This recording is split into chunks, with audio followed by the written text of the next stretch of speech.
سب سے پہلے یہ زبردست اور دلچسپ ویڈیو دیکھیں۔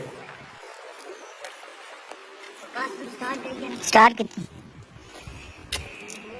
بسم اللہ الرحمن الرحیم۔ جناب دوستو، آج ہم موجود ہیں لیلا بوتوں کے اندر۔ یہ جگہ اسلام آباد فیصل مسجد سے تقریباً 32 کلومیٹر دور ہے، اور آپ منال ریسٹورنٹ سے ہوتے ہوئے یہ آگے ڈینو ویلی ہے، وہاں سے ہوتے ہوئے جب آپ کافی آگے آتے ہیں تو جنگل کے اندر یہ جگہ موجود ہے۔ اور یہ بیسیکلی جس جگہ پہ ہم موجود ہیں یہ چلا گیا ہے جی امام بری سرکار کی، جہاں پہ انہوں نے تحقیق کے مطابق 10 سے 12 سال یہاں پہ بیٹھ کے اس پانی کے اندر چلا کاٹا ہے۔ تو باقی یہ قاری صاحب ہمارے ساتھ موجود ہیں، کچھ معلومات ان سے بھی لیتے ہیں، اور اس جگہ کو سنڈا پتھر کہتے ہیں، اس حوالے سے بھی ان سے کوئی تھوڑی معلومات لیتے ہیں کہ اس جگہ کو سنڈا پتھر کیوں کہا جاتا ہے، اس کے پیچھے بھی کیا وجہ ہے۔ قاری صاحب کیسے ہیں آپ؟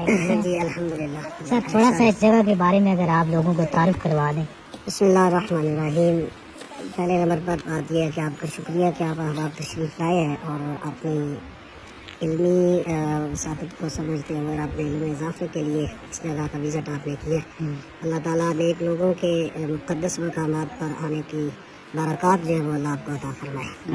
یہ ایک بڑا تاریخی مقام ہے۔ یہاں پر جو امام بری سرکار امام الفقراء رحمۃ اللہ تعالیٰ علیہ نے جو اپنی عبادت کا سلسلہ جو شروع کیا تھا اس پانی کے اندر، جو روایات میں ملتا ہے جی تقریباً 12 سال آپ نے اس پانی کے اندر چلا کاٹا ہے۔ اور یہ جو آپ کو مچھلیاں نظر آ رہی ہیں نا پانی میں، ان مچھلیوں نے جو ہے نا وہ امام بری سرکار رحمۃ اللہ تعالیٰ کے پورے جسم کو کھا لیا تھا، ٹھیک ہے۔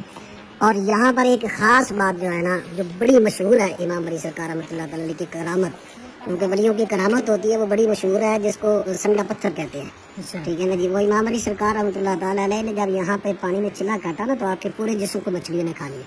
جب پورا جسم آپ کا تھا تو آپ کی ہڈیوں سے صرف اللہ ہو کی آوازیں آتی تھی۔ یہاں سے ایک جو گجر، اس بندے کا نام تھا بوتو، وہ یہاں سے گزرا، اس نے جب بابا جی کی آواز سنی تو وہ نیچے آیا۔ اس نے جب دیکھا تو بابا جی کی حالت کو دیکھا، ہڈیاں سارا جسم تو مچھلیوں نے کھا دیا۔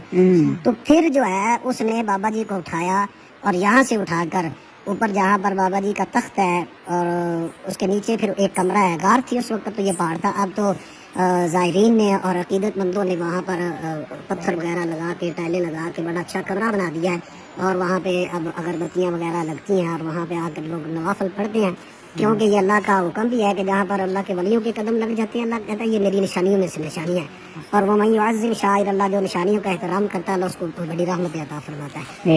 تو لوگ وہاں پر آ کر عبادت بھی کرتے ہیں اور اپنی اپنی من کی مرادیں جو ہے ان کی التجا بھی اللہ کی بارگاہ میں کرتے ہیں ان کے صدقے۔ تو بابا جی کو اس جوگی نے پھر اپنے پاس جب لے کر گیا تو آپ دودھ پیا کرتے تھے، تو اس گجر نے پوچھا تھا کہ آپ کیا پئیں گے؟ آپ نے فرمایا میں دودھ پیوں گا۔ تو جو بھینس اس کی دودھ دیتی تھی وہ جب دودھ دیتا بابا جی کو تو وہ مر جاتی، دوسری تھی اس کا بھی دودھ جب اس نے بابا جی کو دیا وہ بھی مر گئی، ساری بھینسیں جب اس کے ختم ہو گئی تو بابا جی نے آپ سے کہا بھی دودھ نہیں لے کر ہے؟ اس نے کہا جی بھینسیں تو ساری مر گئی، میں کیا کروں؟ آپ نے فرمایا اب تیرے پاس کیا ہے؟ اس نے کہا جی میرے پاس تو ایک سنڈا ہے۔ تو آپ نے فرمایا جاؤ اس کو بولو وہی دودھ دے دے گا۔ بابا جی کی یہ بھی کرامت تھی، اس سنڈے نے دودھ دیا، وہ بھی مر گیا۔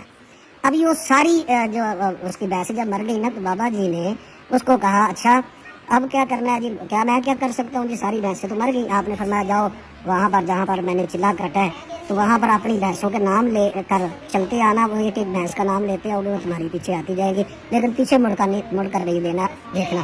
اور انسان ہے نا جی، انسان فطرتی طور پر جو ہے نا وہ بہت جلد باز ہوتا ہے اور جس چیز سے منع کیا جائے اس کی طرف بھاگ کر جاتا ہے انسان۔ تو اس نے اپنی بھینسوں کے نام لینے شروع کیے، جب وہ چلنے لگا تو ایک بھینس اس کی نکل دی گئی۔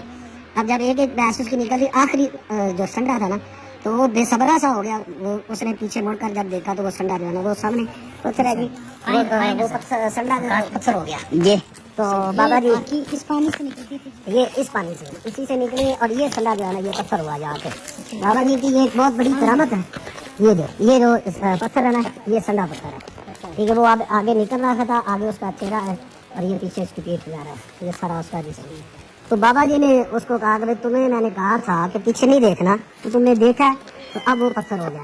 تو یہ بابا جی کی کرامت جو ہے نا قیامت تک لوگوں کو اہل ذوق کو جو ہے نا وہ محظوظ کرتی رہے گی کہ اللہ کے ولیوں کی زبان سے جو نکلنے والی باتیں اللہ ان کو ضرور پورا کر دیتا ہے. تو یہاں پر آپ نے 12 سال اس جگہ پر چلا کاٹا.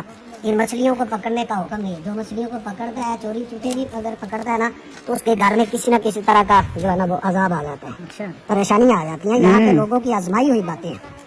اور یہاں پر ایک بندہ, یہاں لورا یہ قریب ہی ہے, وہاں کا ایک ماسٹر تھا جو یہاں پہ اسکول ماسٹر تھا, تو اس نے کوشش بھی کی تھی کہ لو جی یہ ہم نہیں ولیوں کو مانتے, یہ کیا ہے. انہوں نے وہاں پر مچھلیاں پکڑنے کی بھی کوشش کی, لیکن وہ جب جال پھینکتے مچھلیاں سامنے آتی لیکن مچھلی جال میں نہیں آتی تھی. حتیٰ کہ آخری بار جب اس نے جال پھینکا تو اس کے جال میں بہت بڑا اژدہا سانپ آ گیا, تو پھر وہ چھوڑ کر چلا گیا. اس نے مان لیا کہ یہ اللہ کے ولیوں کی کرامت ہے. تو ان مچھلیوں کو لوگ بڑی عقیدت کے ساتھ قیمہ ڈالتے ہیں, یہاں پہ لا کر کچھ چیزیں کھانے کے لیے ڈالتے ہیں اور اپنی اپنی من کی دعائیں یہاں پر مانگ کر جاتے ہیں, اور اللہ کے ولیوں کے صدقے ان کی دعائیں قبول بھی فرماتا ہے. بے شک ایسے مقامات پر ویسے بھی بندے کو عقیدت اور محبت کا مظاہرہ کرنا چاہیے. جب عقیدت اور محبت ہوگی تو پھر کامیابی ہو جاتی ہے.